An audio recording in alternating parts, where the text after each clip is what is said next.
नमस्कार, आप देख रहे हैं हमारा खास बुलेटिन देवभूमि दिन भर में हूं आपके साथ कीर्ति बिंदल और बुलेटिन का आगाज बड़ी खबर के साथ करेंगे। उत्तराखंड सशक्त उत्तराखंड के लक्ष्य को लेकर सीएम धामी एक्टिव विभागों के तैयार अल्प मध्य और दीर्घकालिक रोड मैप की समीक्षा करेंगे। सुबह 11:30 बजे सचिवालय में पर्यटन और स्वास्थ्य विभाग की समीक्षा होगी।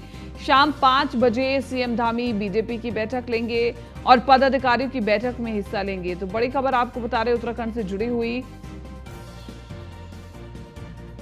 सशक्त उत्तराखंड 25 के लक्ष्य को लेकर के पार्टी एक्टिव है और विभागों के तैयार अल्प और मध्य और अल्पकालिक प्रोजेक्ट्स पर निगरानी बनाएंगे।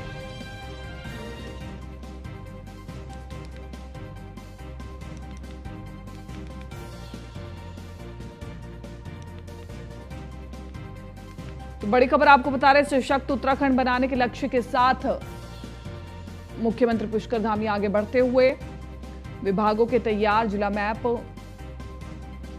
और रिपोर्ट के आधार पर ही व्यक्ति को ट्रीट किया जाए।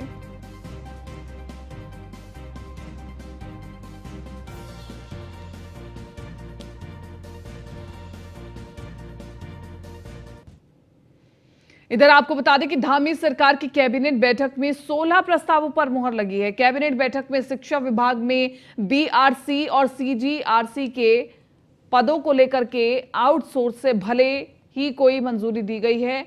इसके साथ ही इको टूरिज्म की नई पॉलिसी को भी मंजूरी मिल चुकी है। राज्य में इको टूरिज्म की अपार संभावनाओं को देखते हुए पॉलिसी लाई गई है और कैबिनेट बैठक में चाइल्ड केयर लीव में बड़ा संशोधन किया गया है।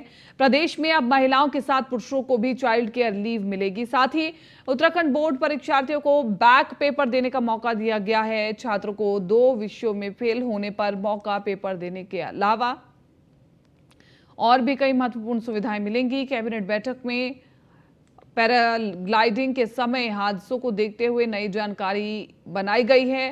हादसा ना हो इसके लिए नियमावली में ट्रेन्ड लोगों को ही लाइसेंस नियम बनाया गया है। निगम कैबिनेट बैठक में सीएम मेधावी प्रोत्साहन छात्रवृत्ति योजना को मंजूरी मिल गई है। इसके तहत 10वीं और 12वीं के बच्चों को 1200 रुपए छात्रवृत्ति मिलेगी और कैबिनेट बैठक में स्कूल में प्रबंधन समिति के चुनाव 3 सालों में ही होने पर मंजूरी दी गई है। पहले प्रबंधन समिति का चुनाव 5 साल किए जाने पर सुझाव माने गए थे और जिस पर यह फैसला लिया गया कि उत्तराखंड में अग्नि की बढ़ती घटनाओं को देखते हुए भी कैबिनेट में बड़ा निर्णय लिया जाना चाहिए। फायर ब्रिगेड को 7 श्रेणियों के साथ बांटा गया है।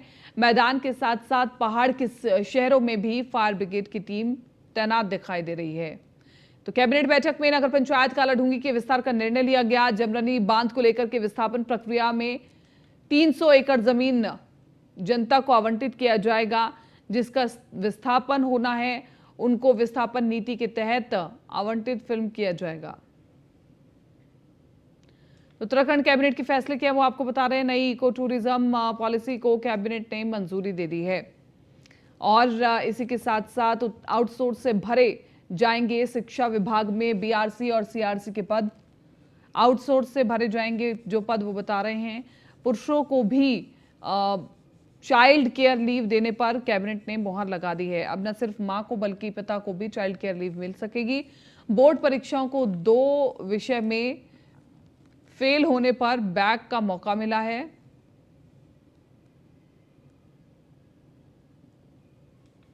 तो पैराग्लाइडिंग की नई पॉलिसी को लेकर के भी निर्देश जारी कर दिए गए हैं। आज की कैबिनेट में कुल 16 मत आए। इसमें पहला मत जो था प्राथमिक शिक्षा विभाग का था, जिसमें ये काफ़ी समय से लंबित था। जो ब्लॉक रिसोर्स पर्सन और संकुल रिसोर्स पर्सन, इनकी भारत सरकार द्वारा इनको ऑनरेरियम पे रखा जाना है। तो ये कुल 285 बीआरसी और 670 सीआरसी रखे जाएंगे, कुल 955।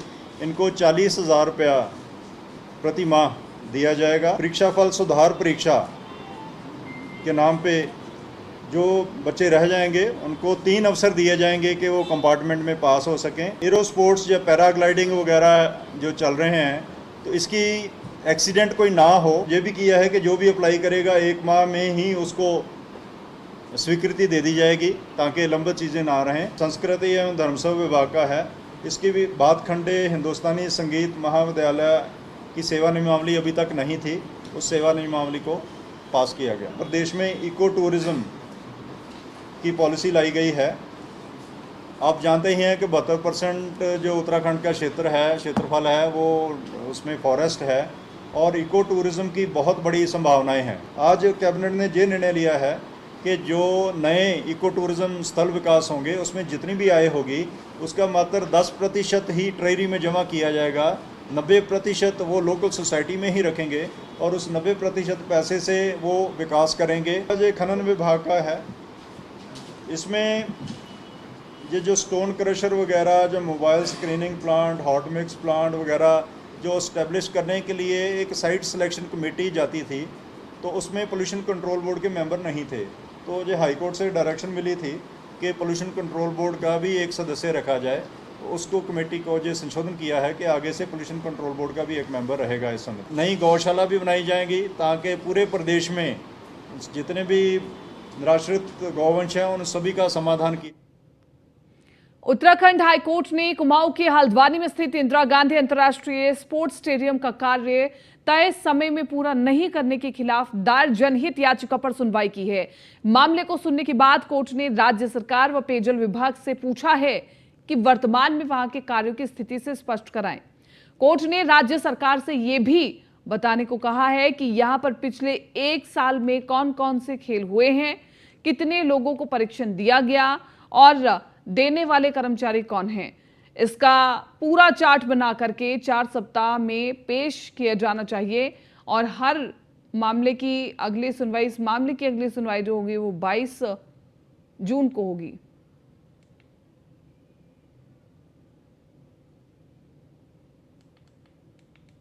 अंतर्राष्ट्रीय स्पोर्ट्स स्टेडियम बन रहा है, उसके निर्माण बड़ी धीमी गति से हो रहा था, तब ये याचिका दायर की गई थी।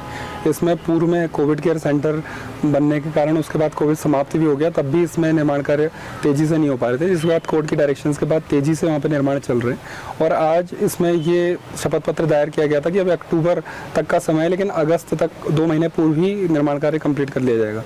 तो कोर्ट ने आज डायरेक्शन दी कि 2 सप्ताह के अंदर जो एग्जीक्यूटिंग एजेंसी है निर्माण निगम, वो कोर्ट को ये बताए कि वहाँ पर आइटम वाइज क्या क्या वर्क हैं और वो कब तक पूरे किए जाने हैं, उनका कितना बजट कब अलॉट हुआ और किस प्रकार उसका विवरण है। और साथ ही राज्य सरकार से पूछा है कि पिछले 1 वर्ष में इस स्टेडियम में जो पार्ट पूरा हो चुका है उसमें कितने स्पोर्ट्स इवेंट कराए हैं, कितनी ट्रेनिंग कराई है, कितने लोगों को ट्रेनिंग दी गई है, इसका पूरा विवरण कोर्ट में दाखिल किया जाए। उत्तराखंड में अवैध मज़ारों पर बुलडोजर चलाने की कार्रवाई को बीजेपी विधायक महंत दिलीप रावत ने सरकार का सही कदम बताया है। दिलीप रावत ने कहा है कि इस प्रकार की कार्रवाई लगातार जारी रहनी चाहिए। उन्होंने कांग्रेस की ओर से उठाए जा रहे सवालों पर कांग्रेस की पूर्ववर्ती सरकार को कटघरे में खड़ा कर दिया। सुनिए क्या कुछ कह रहे हैं। जिसके अभिलेख नहीं होंगे, जो अवैध रूप से बनी होंगी, उन सारे मजारों को सरकार के द्वारा अब तक समाप्त कर दिया गया है और मैं समझता हूँ जो कुछ बची होंगी उनको भी समाप्त कर दिया जाएगा। और जहां तक कांग्रेस के लोगों का कहना है कि जो पहले से मजार हैं, निश्चित रूप से कांग्रेस के शासनकाल में ये सारे मजारों का निर्माण किया गया है और उनको पीड़ा है इस बात की। लेकिन भारतीय जनता पार्टी की सरकार जो अवैध जो मजारें निर्माण हुआ है उन सबको ध्वस्त करेगी। जिसके अभिलेख नहीं होंगे, जो अवैध रूप से बनी होंगी, उन सारे मजारों को नैनीताल राजभवन में हर साल आयोजित होने वाला 18वीं गवर्नेंस कप गोल्फ प्रतियोगिता आज से शुरू होगी और 21 मई तक चलेगी। इस बार सीनियर, जूनियर और महिला वर्ग में तकरीबन 125 गोल्फर प्रतिभाग करेंगे। नैनीताल राजभवन गोल्फ कोर्स में राज्यपाल गुरमीत सिंह की मौजूदगी में कर्टन रेजर कार्यक्रम में टूर्नामेंट के अधिकारियों ने गोल्फ प्रतियोगिता की जानकारी दी। राज्यपाल सुदीप सिंह ने कार्यक्रम को संबोधित करते हुए बताया कि राजभवन गोल्फ कोर्स में आयोजित होने वाले गवर्नर्स गोल्फ कप की खासियत ये है कि प्राकृतिक सौंदर्य के बिना बीच बना गोल्फ कोर्स अपने आप में अलौकिक है। और उन्होंने ये भी कहा कि राजभवन गोल्फ कोर्स को आमजन के लिए खोला जाएगा ताकि युवाओं की गोल्फ कोर्स में रुचि बढ़ सके और वे विश्व पटल पर प्रदेश का नाम रोशन कर सके। मुझे बहुत खुशी है कि हमने इस गोल्फ कोर्स को हमारे स्कूल और हमारे स्टूडेंट्स के लिए ओपन किया है। हम चाहते हैं कि हमारे स्टूडेंट्स इस गेम को सीखें, हमारी बेटियां, हमारी महिलाएं इस गेम को सीखें, ताकि आने वाले जो नेशनल और इंटरनेशनल टूर्नामेंट होंगे उसके अंदर में अपना नया कीर्तिमान बनाएं। और मेरी ये सोच है कि जो गोल्फ है ये आम जन के लिए है, और नैनीताल में जो राजभवन का गोल्फ कोर्स है अत्यंत सुंदर है, प्रकृति का एक नज़ारा है। मैं तो कहूँगा कि ये अपने आप से एक टूरिज्म के सेक्टर में भी एक बड़ा कीर्तिमान है कि किस प्रकार से ये गोल्फ कोर्स बनाया है और लोग यहाँ पर इसको देखने के लिए आते हैं। मैं हर एक उत्तराखंडी को, हर एक भारतीय को आमंत्रित करता हूं कि आप आकर ये गोल्फ कोर्स।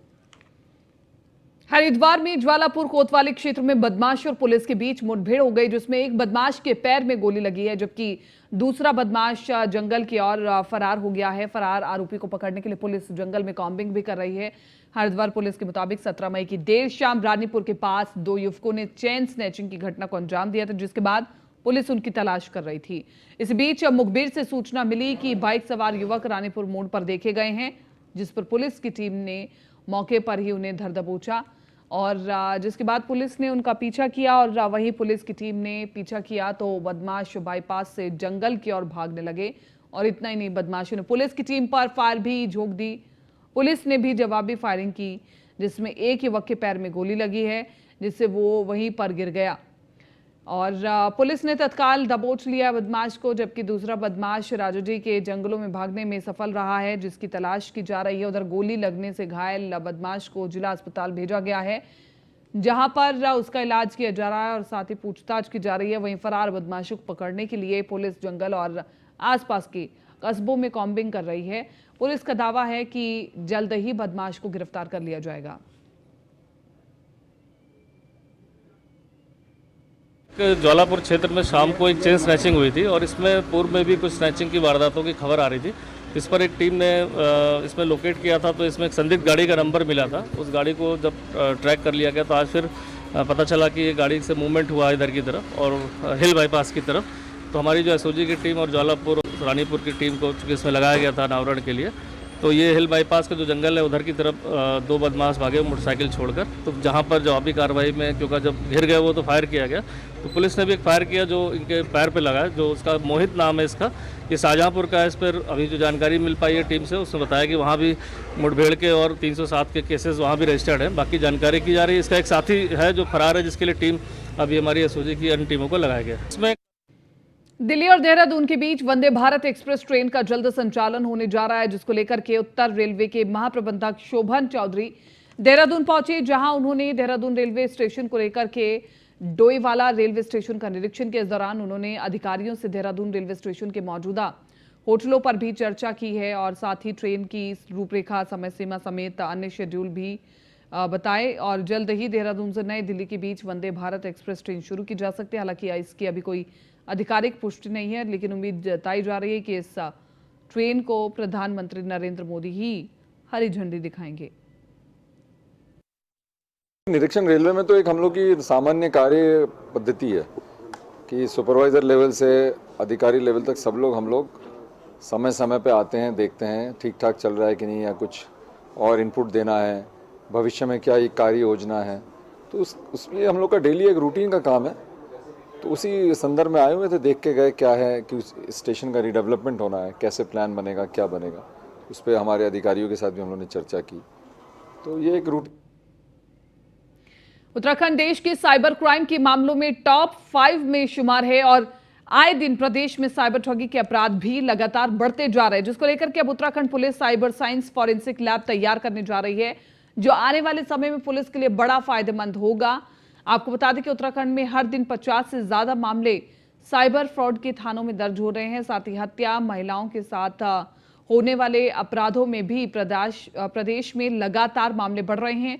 लेकिन इन मामलों में सबूत कलेक्ट करने के लिए अभी तक उत्तराखंड पुलिस को चंडीगढ़ के साइबर फॉरेंसिक लैब पर निर्भर रहना पड़ता था, लेकिन अब प्रदेश को जल्द साइबर फॉरेंसिक लैब मिलने जा रही है, जिसके लिए केंद्र सरकार से करीब 1.25 करोड़ रुपए का बजट भी मिल चुका है।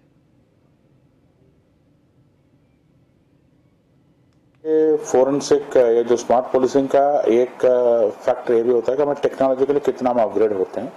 इसका अंतर्गत जो है भारत सरकार का जो directorate of forensic science services जो है, इन्होंने हमें 4 करोड़ का एक प्रोजेक्ट जो है अप्रूव किया है। उसमें लगभग 1.5 करोड़ का इन्होंने हमें पहले लिमिट भी दे चुके हैं। इसमें जो हमारा जो FSL है, इसका साइबर फोरेंसिक में जो है अपग्रेड करने का कार्रवाई अभी प्रचलित है।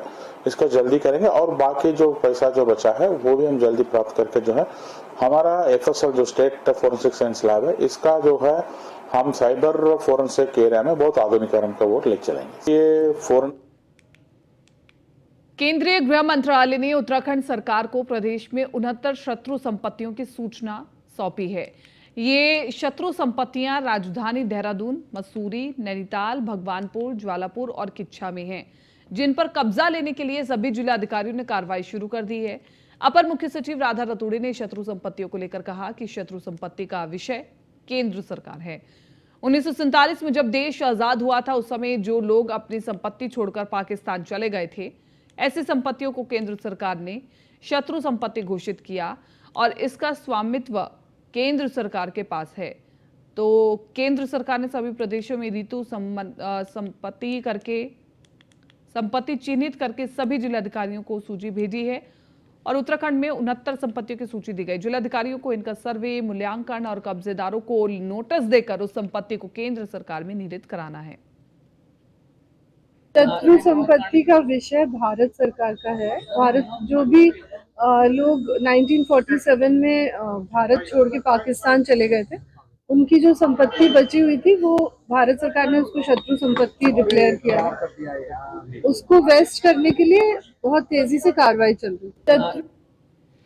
जिला कांग्रेस कमेटी नैनीताल ने कांग्रेस के वरिष्ठ नेता महेश शर्मा के नेतृत्व में तहसील परिसर कालाढूंगी में धरना प्रदर्शन कर पूर्व जिला पंचायत उपाध्यक्ष तारा नेगी पर लगे मुकदमों की निष्पक्ष जांच की मांग की है। प्रदर्शनकारियों ने कालाढूंगी SDM रेखा कोहली के माध्यम से जिलाधिकारी नैनीताल को ज्ञापन सौंपा है।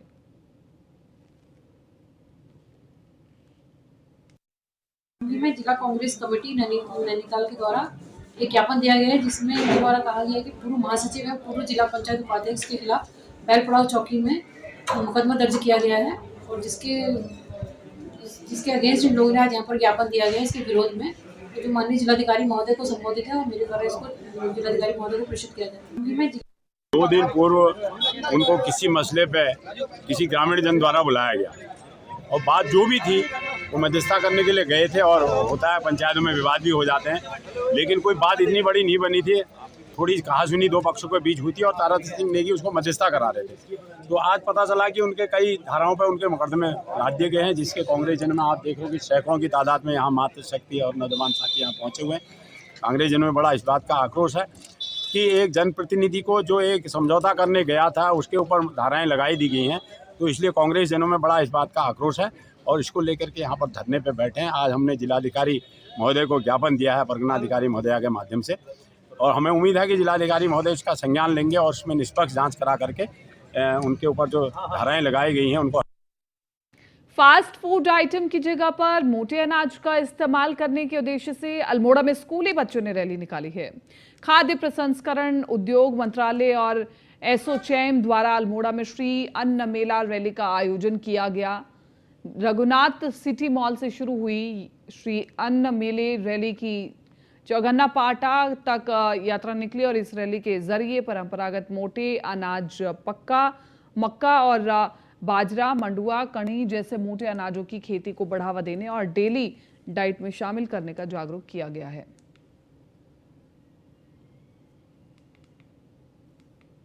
आज सुबह हमने ये 200 बच्चों की एक रैली निकाली है ताकि जो कॉमन पब्लिक है, जो अल्मोड़ा की जनता है, जिनके जीवन से मोटा अनाज अब गायब हो गया है, बहुत कम कंज्यूम होता है, उनको ये बताया जाए कि इसके क्या स्वास्थ्य लाभ हैं और इसको कंज्यूम हम जो रेगुलर हमारे डेली के फूड हैं जैसे कि पिज़्ज़ा है, मोमोज़ है, मैगी है, उस तरीके से भी कंज्यूम किया जा सकता है। लोगों की जो धारणा है कि मंडुआ या जो मोटा अनाज है वो सिर्फ रोटी और चावल ही है, ऐसा नहीं है।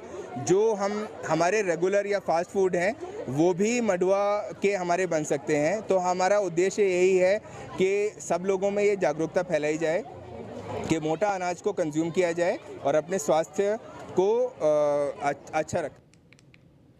G20 की तैयारियों को लेकर के जिलाधिकारी डॉक्टर सौरभ गहरवार नरेंद्रनगर स्थित वेस्टर्न होटल पहुंचे और तैयारियों को देखा। इस दौरान सीडीओ मनीष कुमार, एसएसपी नवनीत सिंह भुल्लर सहित जिले के विभागीय अधिकारी मौजूद थे।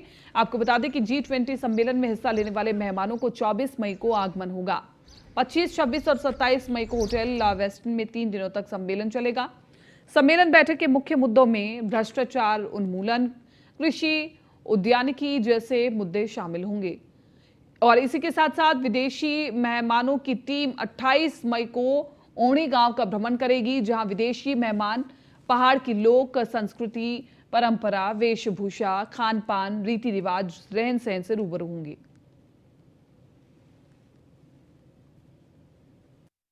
उत्तराखंड में G20 के सम्मेलन के लिए आए हैं। जो लोग यहाँ पे G20 के सम्मेलन के लिए आएंगे विदेशों से, उनके लिए ये सौंदर्यीकरण का काम चल रहा है और हम जगह जगह इस पेंटिंग को नीचे से ये टीरी तक पेंटिंग चलेगी, दर्शाया जा रहा है। जो यहाँ का कल्चर है वो भी दिखाया जा रहा है इस पेंटिंग।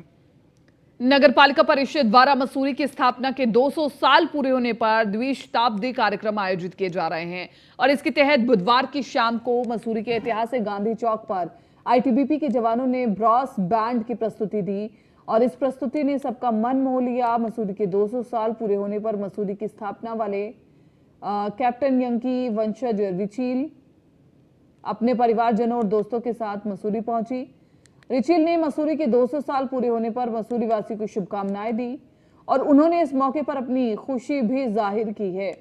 मसूरी गांधी चौक में आयोजित कार्यक्रम में कैप्टन यंकी वंशज रिचिल ने बतौर मुख्य अतिथि शिरकत की और वो आईटीबीपी के जवानों के द्वारा प्रस्तुत ब्रॉस बैंड की धुन में खो गई थी। रिचिल ने आईटीबीपी के जवानों की ब्रॉस बैंड की प्रस्तुति की जमकर तारीफ भी की। हम 200 वर्ष जो नगर पालिका को और मसूरी को बने हुए हो गए वो मना रहे हैं। सबसे बड़ी खुशी की बात हमारे लिए वो है क्योंकि आज हम यहाँ पर हैं और इस भव्य आयोजन को हम नगर पालिका द्वारा किया जा रहा है और हमारे बीच में जो सबसे बड़ी खुशी की बात है कि जिन्होंने ये नगरी बसाई थी कैप्टन यंग 1823 में, और उनकी जो फैमिली हमारे बीच आई है, क्योंकि 200 साल में तो बहुत सारे उनकी पीढ़ियां बदल गई होंगी, परंतु उनकी पीढ़ी से एक लंदन से उनकी एक परिवार में से हमारे बीच आए हैं और उनके फ्रेंड्स भी आए हैं। हम उनका बहुत हार्दिक धन्यवाद और अभिनंदन करते हैं और हम इस 200 वर्ष को बहुत खुशी से मना रहे हैं। इसमें भव्य कार्यक्रम किए जा रहे हैं जिसका आगाज हमने आज आईटीबीपी। फिलहाल इस बुलेटिन में मेरे साथ इतना ही। दीजिए इजाजत, नमस्कार।